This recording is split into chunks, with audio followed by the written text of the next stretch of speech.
Good evening. Welcome to Northbeat. I'm Megan Roberts. It was a packed courtroom in Whitehorse today as the Yukon government appealed a decision to pump the brakes on a mineral exploration project. A judge ruled last year that the territorial government did not properly consult the First Nation whose territory the project would be in. Jackie Hong has more. The Yukon government argues it did all the consulting it needed to do. The First Nation of Nunut strongly disagrees. At the heart of the case, a proposed project in the Beaver River watershed in Nunut traditional territory. The First Nation took the government to court after it approved the project against Nunut's wishes. A judge quashed the approval and ordered it back to the consultation stage. The Yukon appealed. In court today, the government argued it met its obligation to consult and wants the project approval restored. Nunut says the court decision was right. It reiterated its original argument that the project should not be approved until a regional land use plan is put in place.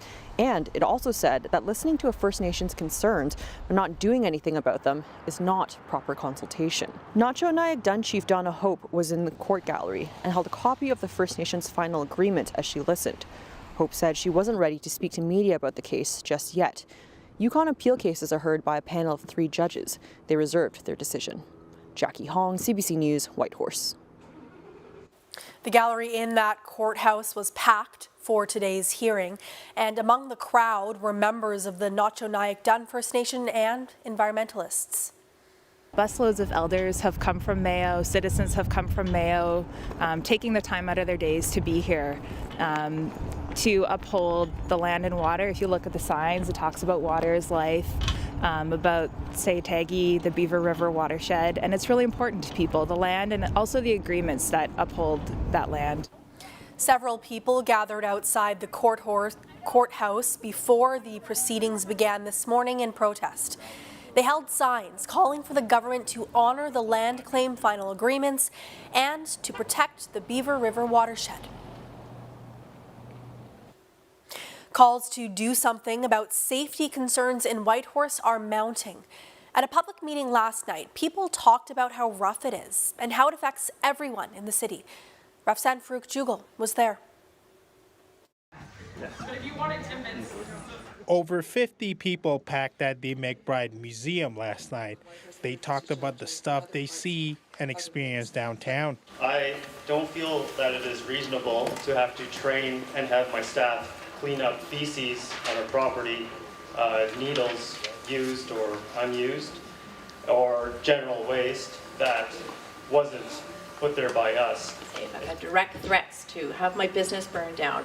You know, words have been said to me that have directly threatened my safety. In the hot seat, the Yukon government. Around addressing some of the, I'll call it what it is, feces that's been in the area, and we do recognize that there is a need for some community services such as washroom and facilities in that sort, particularly for the late at nights. Admissions that more need to be done, but people here say they want action now. And this meeting was seen by some as a good start. I'm really happy to see businesses, residents, and people who are providing services in the same room tonight, because this has been a huge missing factor. People asked for help protecting their property, and there were calls to do more to help the homeless population.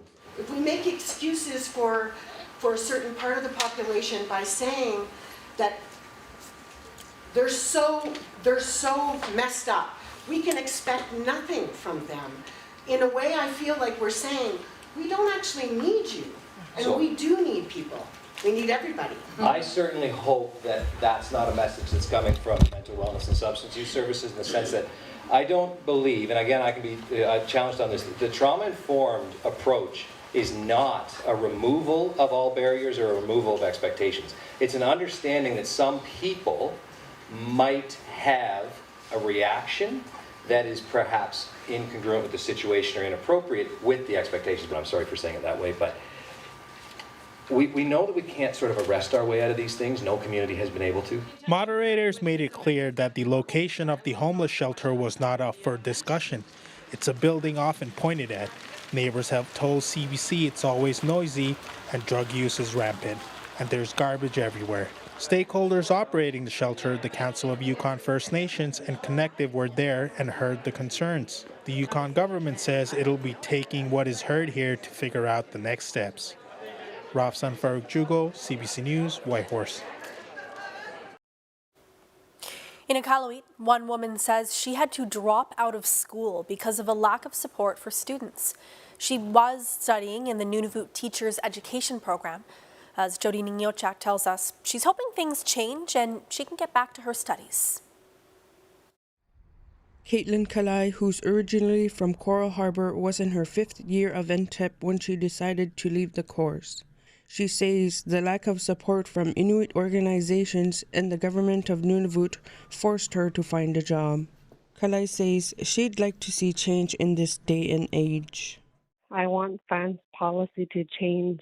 It's been the same for over 20 years, and we're living in 2023 now. Everyone in Canada is facing economic crisis. Everything is just going up. There's changes that need to be made. Kalai says her new job supports educational leave, meaning she'll be able to finish her studies when there are more opportunities for support. She also says her and her daughter are living more comfortably. MLA for Iqaluit Tasiluk George Hicks told CBC in a previous interview that the government needs to do a better job resolving these issues for the future of Nunavummiut. I find it very disheartening that any student is denied funding when we're trying to promote post-secondary education to our youth and to make sure that we're building the capacity for the future of Nunavut. These are the people that are going to be our leaders in 10, 20 years, 30 years. I think every student that wants to take advantage of post-secondary opportunities needs to be provided the support to be able to do so without additional strain on their families. Hicks says he has brought up this issue numerous times at the Legislative Assembly. He advises students to reach out to their leaders to identify these issues. CBC reached out to the Department of Education but did not get a response by deadline. Jody Ningyochak, CBC News, Iqaluit. A buyer has been found for a troubled Yellowknife-based lodge. Blackford Lake Lodge was placed in receivership in March after accumulating $3.4 million in debt. The CBC's Richard Gleason reports. The lodge, located on a crystal clear lake 100 kilometers southeast of Yellowknife, had been in operation for more than 40 years. The receiver got court approval to sell it and set July 19th as the deadline for offers. According to a report from the receiver last week, the winning bid came from Iqaluit-based tourism company Arctic Kingdom, APS. Details of the offer, including the amount, remain confidential. The offer is conditional and hasn't been finalized yet. According to the receiver's report, releasing the details of it could affect other offers if the deal does not close. Those details will be provided to the judge overseeing the bankruptcy in a confidential document. The offer is conditional on court approval, the buyer obtaining financing, and other due diligence activities. In the report, the receiver says the deadline for removing the conditions is November 30th. If that happens, the lodge would become the property of Arctic Kingdom 15 days after the deal is approved by the courts. That could happen on Friday when the case is back in court. Richard Gleason, CBC News, Yellowknife. It's blizzard season in Nunavut. High winds have swept through many communities over the last 2 days, with the Kivadluk region once again being hit the hardest. Schools, offices, and more were shut down in almost every Kivadluk community today. Winds gusted up to 100 kilometers an hour in Arvit and Rankin Inlet, according to Environment Canada. Luke Webb did not have the day off today. He works as a guard at the Rankin Inlet RCMP detachment, and he says he walked through 100-kilometer-hour winds to get to work. It blew me off my feet a couple times coming down because you're walking on the slippery, if you're on slippery ice, and then the big wind gust hits you. It pushes you forwards, and you take like 5 steps forward, and the next thing you know, you're on your knees. Flights were canceled across Nunavut today. The wind also knocked out power overnight for customers in Arvit. As of this afternoon, most power had been restored. Environment Canada says conditions should improve tomorrow. They've been installed in plenty of retail stores across Canada, and you can find them in Whitehorse and in Yellowknife, self-checkout lanes. But they aren't always getting a warm reception from shoppers, and now some businesses are choosing to remove them. Sophia Harris has that story. This Canadian Tire in North Bay, Ontario, is bucking a big box store trend. In July, it opened more cashier lanes and ditched its self-checkouts. It just felt like it was time to get rid of them. The store's general manager says the machines just weren't a good fit. Canadian Tires carry so many big products. Those generators don't really lend themselves to self-checkouts. Many customers seem to agree. I'm happy to see that their self-checkouts are gone. I prefer this just because I like the contact with person to person. Several other stores have also recently removed their self-checkouts, including this Toronto area Canadian Tire and 3 Walmarts.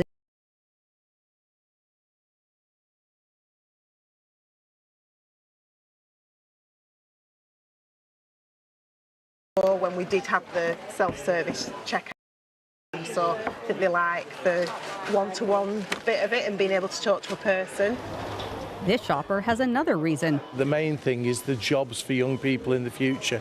Computers are taking away too many jobs. Self-checkout started gaining prominence about a decade ago, a way for retailers to cut labor costs and speed up the checkout process. But some problems have persisted. A lot of people resented the move to self-checkout, feeling like they're told to do their own work. There are also technical hurdles, like figuring out how to scan produce with no barcodes. And then there's the downside risk. The theft is a big issue, and it's just that there's so many ways you can game the system. A new survey polled 2,000 American shoppers. 15% admitted to stealing at self-checkout. 21% said they've accidentally taken an item without scanning it. That's an awful lot of people who are walking away from self-checkout without paying for stuff that they should be paying for. But this analyst says there's good reason why self-checkout isn't going away. It's popular with many shoppers, including some at this big box strip mall. I love it. It's very effective, and it just lets me just do my thing. It's just really convenient for people such as myself and others that are just quickly on the go, know exactly what they need. So the self-checkout debate continues, with both customers and stores taking sides. Sophia Harris, CBC News, Toronto. Inuit organizations are getting ready for the next iteration of the Inuit Health Survey. Rosalind Akulujuk tells us about the program. The National Inuit Health Survey is an effort to measure the health of Inuit across Canada. Nunavut Tungavik is running the survey in Nunavut, and it has begun gathering resources. Support workers will be hired to deliver the survey in all 25 communities in the territory. The Inuit Health Survey is an effort to create an Inuit-led effort to collect health data across Inuit Nunangat. By including people from every community and all ages, the survey aims to create a full picture of the health needs for Canada's Inuit. The data collected will help to inform future programming and policy to improve health outcomes for Inuit. Data will be collected from January to July 2024. Rosalind Akulujuk, CBC News, Iqaluit.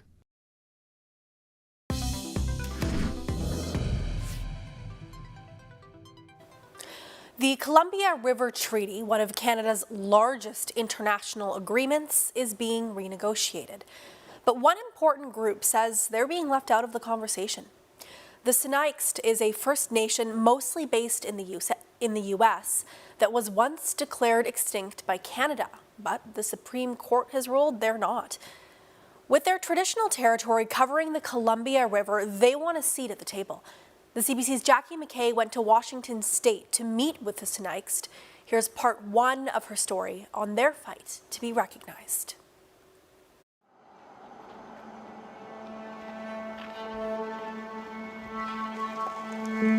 These kinds of things are important for your future and your children's future, your grandchildren's future. Shelley Boyd has spent most of her life advocating for the Sinixt and is the language and culture teacher in Inchulum.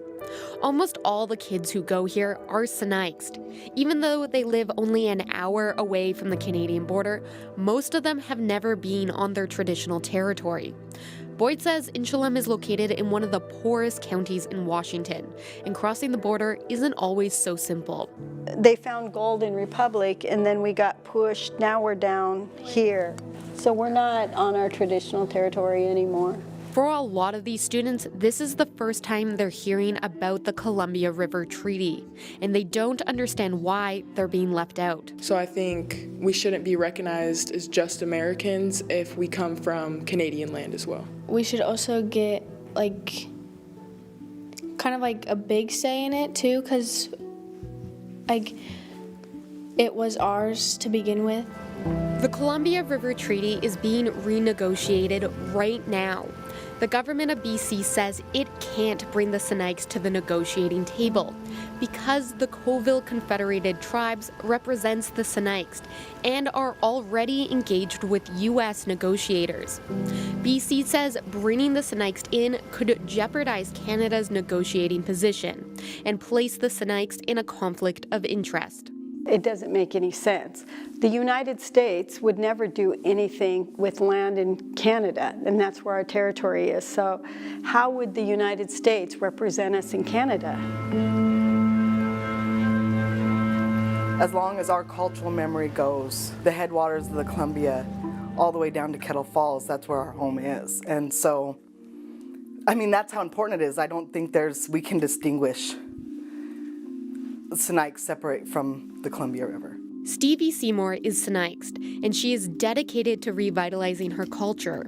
She says now is the time for Canada to right historic wrongs against the Sinaiks, while the Columbia River Treaty is being renegotiated. Canada talks about truth and reconciliation while sweeping us under the rug.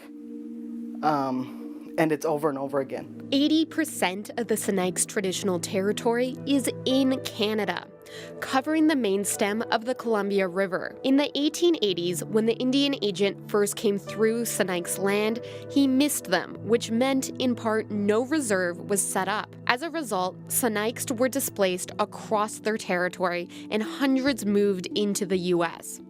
Oates Scott, their reserve, was established on the western shore of Arrow Lakes in 1902.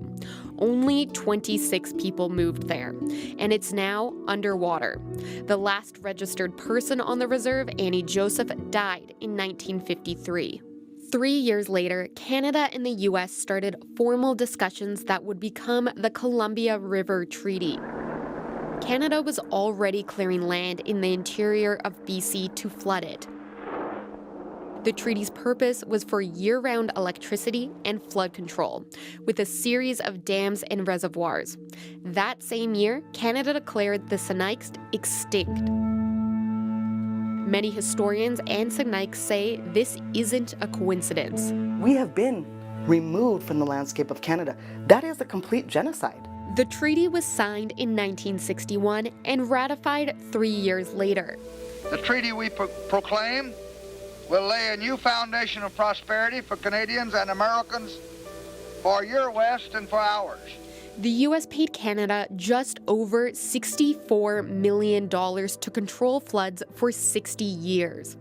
But come September 2024, that agreement expires, leaving either side open to make changes to the treaty or even terminate it.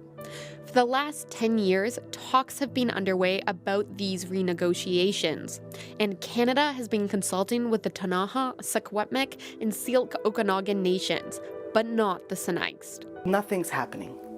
Instead, they're working to make sure that we're not included, that in 2024 this is signed without one Sinaiks voice saying anything. The Sinaiks moved near Kettle Falls, Washington, but when gold was found there, they were forced to move again to Inchulum, nowhere near their traditional territory. Our home isn't a country. Our home is the Columbia River. In 2021, the Supreme Court of Canada ruled the Sinaiks is an Aboriginal people of Canada and were, in fact, not extinct. It meant that the Sinaiks is entitled to exercise Section 35 of the Constitution. Section 35 recognizes and affirms the rights of Indigenous peoples, which includes the duty to consult. They're acting like we don't exist, but the courts have said we do. The courts have confirmed we're Aboriginal people of Canada. What does that mean? It's hard to know how much the Colville tribes are getting in the U.S. The State Department confirmed the tribe members signed non-disclosure agreements to ensure confidentiality of the negotiations. The chairman of the Colville Confederated Tribes confirmed with CBC that Canada has not reached out to them about the negotiations.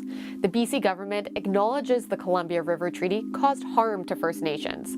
Its website talks about the damage flooding caused to First Nations land, fish, habitat, and artifacts, but doesn't say which First Nations it's referring to. I'm Kathleen Goldhar, host of the new podcast, Crime Story. Every week, we bring you a different crime, told by the storyteller who knows it best. All the ins and outs. It was a story of murder, of exploitation of a schoolgirl. You got one witness who can't be found. You got another witness who has changed his entire story. I remember just this feeling of like complete disbelief. Crime Story, available now on CBC Listen or wherever you get your podcasts. You are constantly on the move, and so are we, making sense of the moments that matter together. Looks like things are maybe winding down. Asking what, why, when. To the center of the biggest stories, meeting the people living them. Thank you for letting us be here. What's your situation? Making sense of our world. How are we going to be part of this solution? With you and for you. Connectedness, groundedness. I'm Adrienne Arsenault. This is The National. Canadians of generations have been miseducated. But we don't talk about that. We are here. We have been here. These stories are us.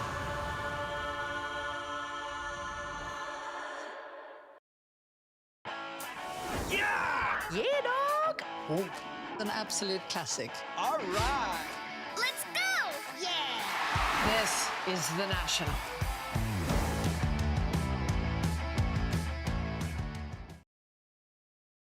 Every week, the issues that matter to Canadians. These are acts of desperation. Connecting politics to people. Some people have lost everything. Join me for Rosemary Barton Live.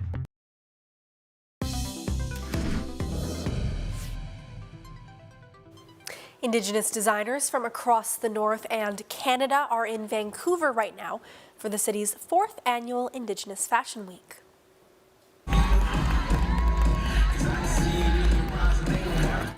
The show started on Monday with this, a red dress event held in honor of missing and murdered Indigenous women and girls. Throughout this week, 32 different Indigenous fashion designers will be featured and up to 50 vendors will be present at an artisan market. There are several northern designers who are part of the show and the market, including Talrumik, Victoria Kakuktinuk, Kaylin Baker, Cheryl Fennell, Tishna Marlowe, and April Allen. There's a special guest in Nunut this week, jigging and hoop dancing his way into the community's heart. Indigenous entertainer Superfan Magoo is hosting inspirational talks for youth. The Edmonton-based performer spoke with students today, and as Desloreen found out, he certainly knows how to get the crowd roaring. Are you ready for a great show this afternoon? He is known to Edmonton Oilers fans as Magoo. I'm just so hyped that I know that he's the biggest Oilers fan ever in the whole world. So it's just so cool. He wears the Oilers colors everywhere he goes. We get to see people that we see on TV and stuff. Yeah. Have you met Superfan yet? Yes, I do have a picture with him. Nice, awesome. Tell me why you're excited about today. Because I get to see him perform and stuff, and I'm on the news. He's also a big advocate for Indigenous youth and issues. Magoo and his crew of entertainers are in Nunut this week. They use hip-hop, breakdancing, and black lights in their act. We're doing our Magoo Crew Entertainment Show, and that's an anti-bullying entertainment show with hoop dancing, jigging, singing, breakdancing, comedy, crowd participation, and motivational speaking.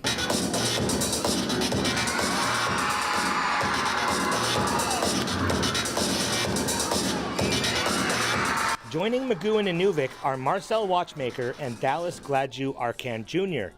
Magoo, whose real name is Blair Gladue, wants to be the inspiration that he'd never had as a youth. Kind of growing up a rough life, and as you get older, you turn your life around and you get that second chance and you want to do something for our people and for the youth.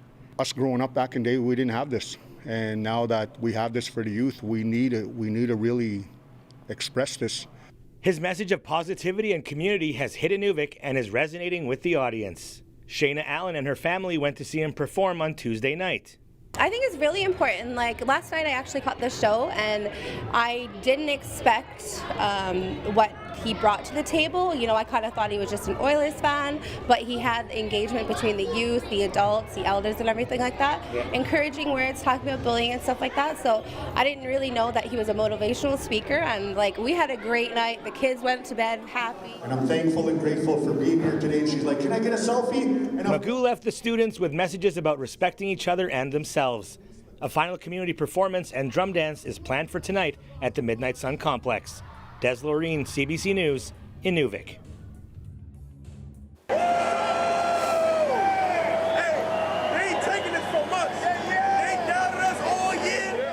You didn't have to be a super fan to be celebrating today in Montreal.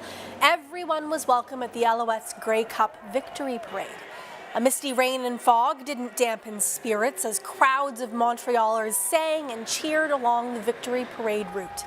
The Owls beat the Winnipeg Blue Bombers for the CFL Championship 28-24 on Sunday in Hamilton. Montreal and Winnipeg had never met before in the 110-year history of the Grey Cup. It is the Alouettes' 8th championship win, the first in 13 years, and it was particularly sweet for the team because they were the underdogs heading into the game.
That is Northbeat for tonight. For news anytime, go to cbc.ca/north. Thank you for watching. I'm Megan Roberts. Have a good night.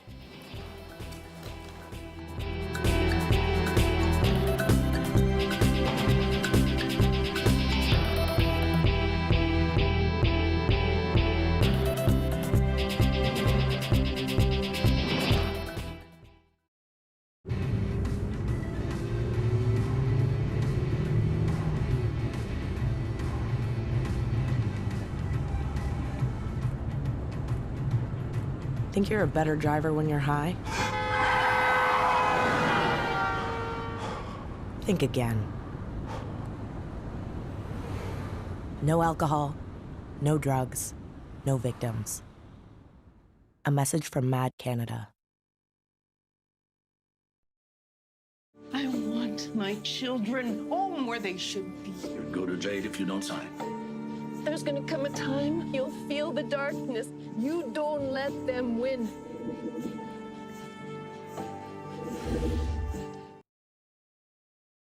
I understand that you're struggling emotionally. Sure you want to do this? I mean, it's research, right? You need to stop asking me for things I can't give you. You've done it my whole life.